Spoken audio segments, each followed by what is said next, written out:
Sebagai seorang developer, apakah cukup semata hanya untuk mentarget marketkan kepada yang jumlahnya sedikit tapi uangnya banyak tadi, atau merubah produk kita tadi, atau mungkin ada upaya edukasi atau upaya apa yang harus dilakukan oleh seorang developer? Saya cermati teman-teman yang ya ini memang kondisinya memang berat sekali tahun lalu gitu ya, sehingga ketika kita mau membuat sebuah event marketing atau melakukan sebuah promosi itu juga butuh biaya, dan biayanya bisa jadi ngos-ngosan itu. Cuman ini memang menjadi sebuah kalau saya lihat teman-teman yang masih berhasil menjual itu mereka konsisten untuk melakukan edukasi. Jadi budget di proyeknya itu tetap dialokasikan untuk melakukan edukasi kepada masyarakat. Gitu. Edukasinya bisa macam-macam, bisa lewat iklan di media sosial, sosmed gitu ya, atau melakukan survei bersama. Dan yang saya lihat konsisten terjadi penjualan itu dengan melakukan gathering-gathering.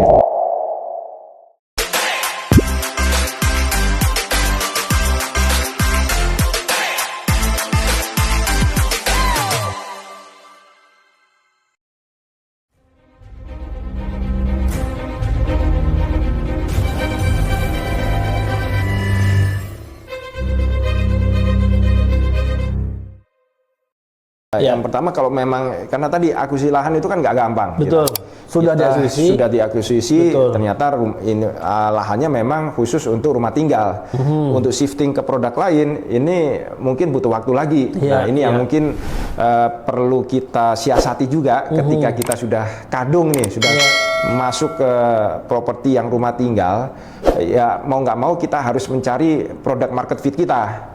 Produk market fit yang sesuai dengan market yang ada saat ini, yang mana mungkin mereka DP-nya nggak terlalu besar, angsurannya nggak bisa besar juga gitu.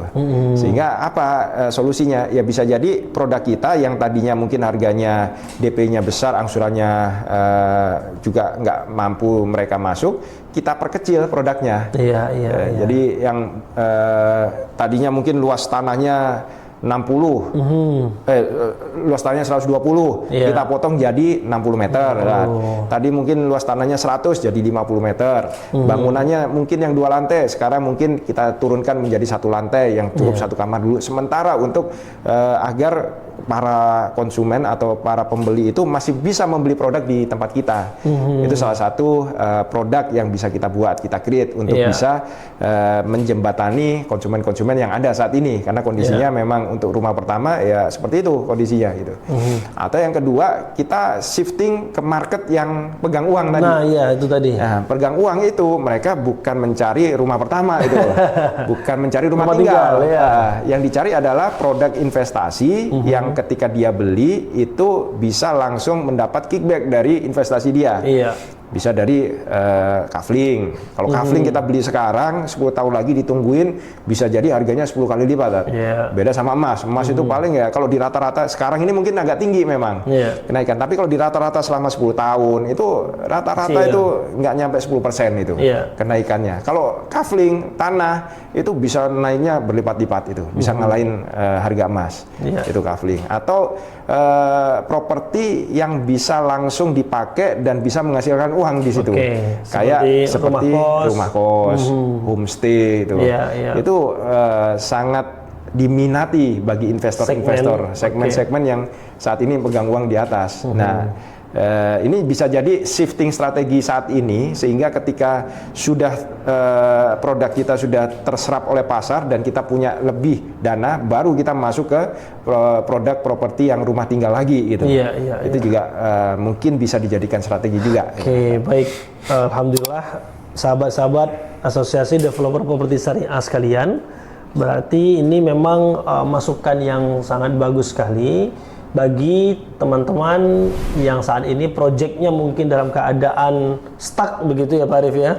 Harus memikirkan bagaimana produk ini di-create agar tepat pada market yang selama ini kita targetkan, atau kemudian target marketnya yang kemudian kita shifting kepada produk yang lebih tepat, yaitu adalah rumah investasi ya, atau rukos, atau homestay. Baik Pak Arif, saya ingin kembali lagi, mungkin agak mundur lagi kita. Tadi penjelasan tentang bahwa masyarakat ya boleh dibilang pada umumnya keadaan ekonominya ini kesulitan, terus kemudian uang berputar hanya kepada orang-orang tertentu yang jumlahnya mungkin tidak banyak. Sebagai seorang developer, apakah cukup semata hanya untuk mentarget marketkan kepada yang jumlahnya sedikit tapi uangnya banyak tadi, atau merubah produk kita tadi, atau mungkin ada upaya edukasi atau upaya apa yang harus dilakukan oleh seorang developer, terutama apa sih yang dilakukan oleh developer properti syariah? Nah, oke, ini pertanyaan bagus, Ustaz. Saya cermati teman-teman yang ya ini memang kondisinya memang berat sekali tahun lalu gitu ya, sehingga ketika kita mau membuat sebuah event marketing atau melakukan sebuah promosi itu juga butuh biaya, dan biayanya bisa jadi ngos-ngosan itu. Betul. Nah, cuman ini memang menjadi sebuah kalau saya lihat teman-teman yang masih berhasil menjual itu mereka konsisten untuk melakukan edukasi. Jadi budget di proyeknya itu tetap dialokasikan untuk melakukan edukasi kepada masyarakat. Gitu. Edukasinya bisa macam-macam, bisa lewat iklan di media sosial, sosmed gitu ya, atau melakukan survei bersama. Dan yang saya lihat konsisten jadi penjualan itu dengan melakukan gathering, Ustaz. Gathering kita kumpulkan beberapa calon buyer untuk kita sampaikan konsep kita, dan rata-rata kalau sudah kena dan sudah kita undang dan datang ke acara gathering tersebut, mereka itu insya Allah sangat setuju lah dengan konsep kita, Ustaz. Tinggal masalahnya ada kemampuan beli atau enggak gitu kan. Nah, masalah kemampuan beli atau enggak kan dikaitkan sama produk. Nah, sehingga ini nggak bisa dihindarkan ini. Edukasi itu tetap harus dilakukan itu, Ustaz. Edukasi ke masyarakat untuk bahwa bahaya riba itu luar biasa besar, efeknya mungkin nggak dirasakan sekarang, tapi efeknya baru dirasakan nanti di akhir.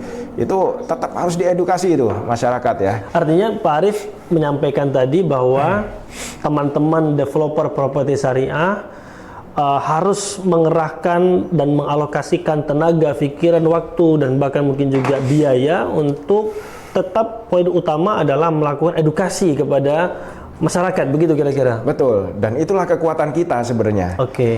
Teman-teman ini kan saya yakin ketika bergabung dengan properti syariah itu adalah kekuatan dakwahnya yang sangat kuat itu. Dan ini yang harus kita reminder nih ke teman-teman ini, ke para sahabat properti syariah. Ayo jangan lupa nih, edukasi ke masyarakat ini tetap harus dilakukan. Bisa jadi mungkin mereka saat ini nggak beli sekarang gitu ya. Kalau misalnya kita belum punya produk yang sesuai market fit, tapi dengan kita melakukan edukasi itu kayak getok tular. Ya ini ada nih perumahan yang seperti ini di sini gitu ya. Nanti bisa nyambung ke orang-orang yang memang sudah punya kemampuan, atau nanti mungkin efeknya belum tahun ini, efeknya baru tahun depan misalnya gitu ya. Kalau kita belum punya produk yang sesuai fit market mereka, tapi edukasi itu tetap harus dilakukan. Dari laporan teman-teman di daerah Asosiasi Developer Properti Syariah, bagaimana yang dilakukan oleh teman-teman di daerah? Ada beberapa lokasi segala macamnya masih di Desember, Januari, Februari ini melakukan itu, Pak Arif? Ya, itu yang menarik itu. Saya bilang teman-teman yang konsisten melakukan edukasi, melakukan gathering itu, alhamdulillah mereka tetap konsisten terjadi penjualan itu. Walaupun penjualannya nggak signifikan seperti tahun-tahun yang sebelumnya gitu. Bahkan COVID itu memang lebih bagus daripada. Tapi selalu ada. Selalu ada gitu ya. Nah, sekarang ini memang teman-teman yang melakukan gathering konsisten itu akhirnya memetik buahnya juga gitu. Walaupun biayanya ya lumayan, tapi kembali lagi itu dengan konsep gathering tadi terjadi penjualan-penjualan di Sulbar itu mereka baru buka kafling, buka properti gitu ya, baru buka properti, kemudian setelah itu melakukan gathering, alhamdulillah tingkat konversinya ya. Konversinya itu closingnya itu 30-50% itu. Bahkan ada beberapa proyek yang saya dapat laporan juga tingkat konversinya setelah gathering itu bisa sampai 80% itu. 75-80%. Jadi Kalimantan artinya juga ada? Kalimantan juga ada, Kalimantan Selatan ada, Kalimantan Timur juga ada. Jadi teman-teman yang melakukan gathering, Jawa Barat juga ada juga gitu ya. Di Bogor ini juga barusan kita lakukan gathering juga gitu. Yang konsisten itu tetap bisa mendapatkan buahnya itu. Artinya sebenarnya masih dapat kita temukan masyarakat yang mungkin menahan uangnya sambil menunggu pada pilihan yang mana yang dia akan beli properti yang tepat, bukan hanya sekedar harga, tapi mungkin atas kesadaran dia terkait dengan terhindar dari riba gitu kira-kira Pak Arief. Ya, masyarakat pasti butuh rumah, itu kan pasti backlog, data backlog itu luar biasa sampai 29 juta sekarang data kementerian ya. Artinya kebutuhan rumah ini memang besar gitu loh. Cuman untuk menaruh uang itu untuk membeli di sekarang itu kondisinya memang luar biasa. Pilihan mereka memang terbatas sekarang kan. Yang pertama, kalau misalnya mereka pakai bank gitu ya. Pertama, bisa jadi mereka nggak sadar bahwa itu ada bahaya di situ, ada riba di situ gitu ya. Cuman mereka keganjal sama BI checking. Nah, itu. BI checking pun banyak gitu. Betul. Karena ya tadi itu untuk kebutuhan sehari-hari kadang-kadang mereka pinjol aja lah lewat ini. Terus ketika mau ngelunasin pinjolnya sudah tutup. Jadi BI checkingnya gantung tuh, nggak bisa ngapa-ngapain dia. Itu terjadi juga seperti itu. Kemudian juga ada yang lupa dia bayar, akhirnya BI checkingnya kena, nggak bisa.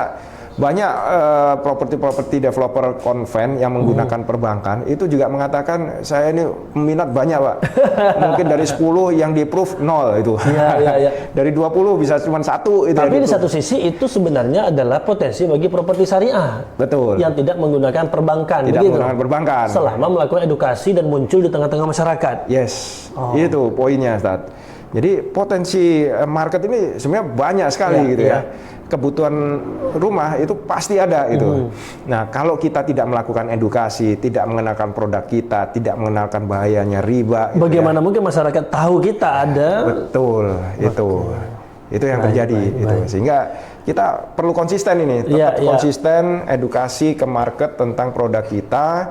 Dan insya Allah itu akan kita petik buahnya, Pak. Masya Allah, Alhamdulillah. Para pemirsa Asosiasi Developer Properti Syariah Channel, ini bulan puasa kita syutingnya di siang hari. Meskipun nggak ada kopi, tapi semangatnya luar biasa ini ya, suasana. Tapi kalau nggak ada kopi ini, waduh, makin jos ini ya. Makin baik, jos itu. Nasihat, saran, arahan yang diberikan oleh Ketua Umum Asosiasi Developer Properti Syariah tadi sedikit banyak telah memberikan insight-insight yang luar biasa. Silakan meninggalkan komentar dan pertanyaan di kolom yang telah ada di bawah para pemirsa sekalian, dan insya Allah kita akan bahas dan menjadi pembahasan berikutnya. Baik Pak Arief, sebelum kita closing, kami dapat kabar bahwa Pak Arief beberapa waktu yang lalu sebelum Ramadan diajak untuk safar jalan bersama dengan Pak Wamen, Wakil Menteri Pemukiman dan Perumahan ya, PKP ya, Pak Fahri Hamzah. Apa nih oleh-oleh untuk para pemirsa dan para member anggota Asosiasi Developer Properti Syariah? Kira-kira apa oleh-oleh dari Pak Wamen kemarin, Pak Arief, untuk kita? Yang pertama, pemerintah pun sebenarnya pusing, kondisi sekarang ini. Gimana caranya? Pusing seperti apa tuh maksudnya?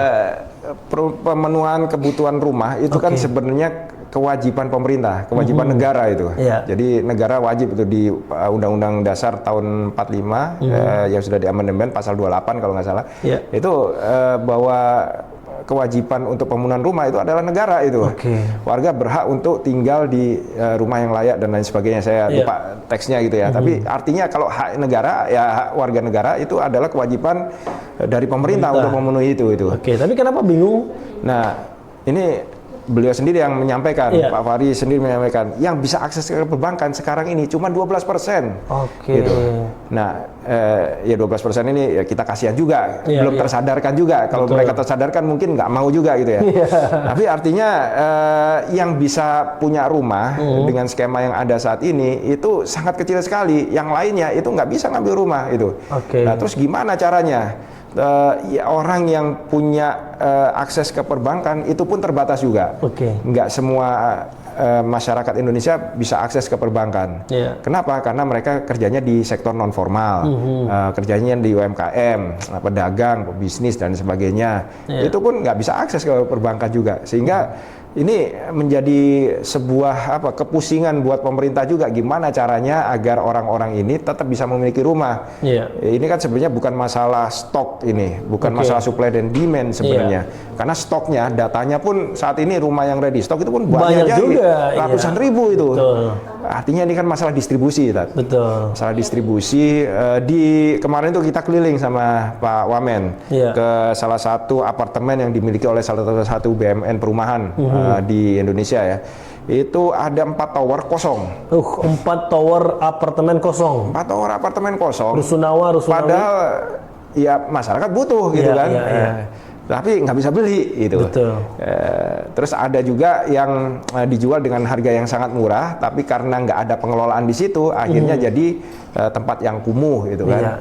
Itu juga menjadi problematika yang luar biasa buat pemerintah. Untuk revitalisasinya itu butuh biaya juga, biayanya dari mana lagi gitu kan. Nah ini memang kepusingan-kepusingan yang dihadapi oleh pemerintah saat ini itu yang belum ketemu solusinya itu. Padahal kita tahu solusinya. Ini bukan masalah supply dan demand sebenarnya. Ini masalah distribusi, distribusi harta, itu kan. Distribusi harta yang sudah ada aturannya di Al-Quran sebenarnya. Itu.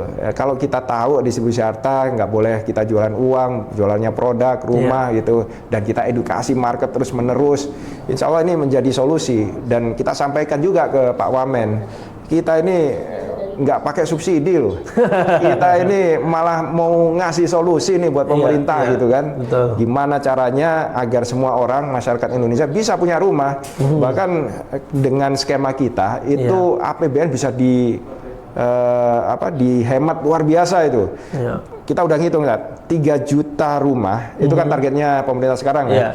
Itu kalau misalnya harga rumah 150 juta saja, artinya butuh 450 triliun APBN untuk bisa 3 juta unit rumah itu kan, memproduksi 3 juta unit rumah itu. Nah gimana caranya? APBN kita sekarang cuma dikasih berapa untuk PKP gitu, yang sebagian besar untuk NBG gitu kan.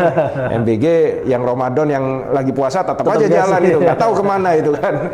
Nah ini kan jadi problematika saat ini gitu ya. Nah kita sampaikan kalau kita dengan skema kita mungkin nggak butuh 450 triliun itu untuk mencapai 3 juta, mungkin hanya 30%, 20%-nya saja sudah bisa dilakukan itu. Nah, sehingga pada akhir ini diskusi kita diundang nih Ustadz sebenarnya. Untuk bisa mempresentasikan bisnis model dari properti syariah itu seperti apa sih, untuk bisa menyediakan rumah nggak usah ganggu APBN dan bisa orang Indonesia yang kerjanya di UMKM, yang kerjanya sebagai pedagang itu bisa punya rumah juga tanpa menggunakan skema-skema yang ribawi, tanpa menggunakan perbankan. Ini kan asik sebenarnya kalau misalnya bahkan edukasi kita itu sudah sampai ke pemerintah. Dan pemerintah kalau misalnya ini bisa diadopsi, ini juga luar biasa loh. Semuanya dapat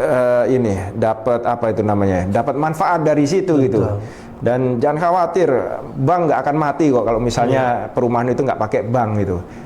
Sektor bank masih ada marketnya juga, kita juga butuh untuk transaksi, kita tetap butuh untuk simpanan uang, dan simpanan uang kalau misalnya masyarakat sudah teredukasi itu nggak mau dibayar pakai bunga kok ke banknya kan jadi zero cost, jadi nggak usah bayar bunga ke masyarakat lagi. Jadi gitu perusahaan teknologi berarti dia.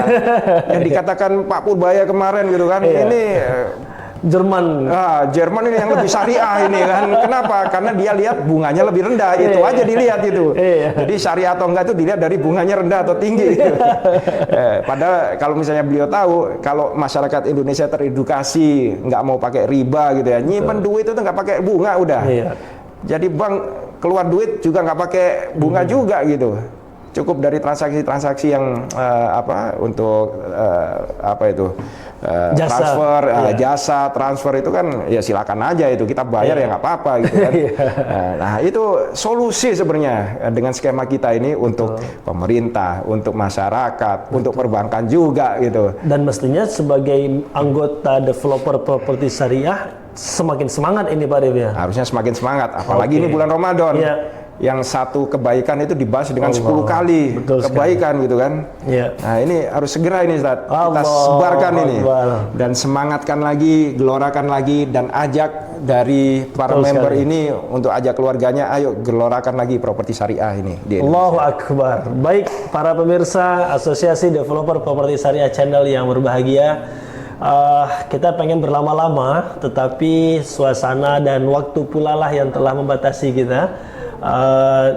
Dan insya Allah kita akan terus mengedukasi bukan cuma masyarakat, tetapi bahkan ternyata Asosiasi Developer Properti Syariah telah sampai kepada mengedukasi para pemangku jabatan pemerintah yang ada saat ini. Oleh sebab itu jangan patah semangat, jangan berputus asa, dan teruslah kita maju keyakinan kita dengan properti syariah tanpa riba, tanpa bank, tanpa asuransi, tanpa akad batil lainnya, dan insya Allah akan memberikan keberkahan bukan hanya kepada pengusaha properti syariah tetapi juga kepada masyarakat dan kepada negeri ini. Sebagai penutup Pak Arif, closing statement, keadaan ekonomi saat ini, properti syariah, apa yang harus dilakukan para pengusaha developer properti syariah? Closing statement. Ya, insya Allah kita konsisten. Kalau kita konsisten itu kan Allah ini paling suka dengan amalan yang konsisten, Ustaz. Betul. Dan kalau kita konsisten,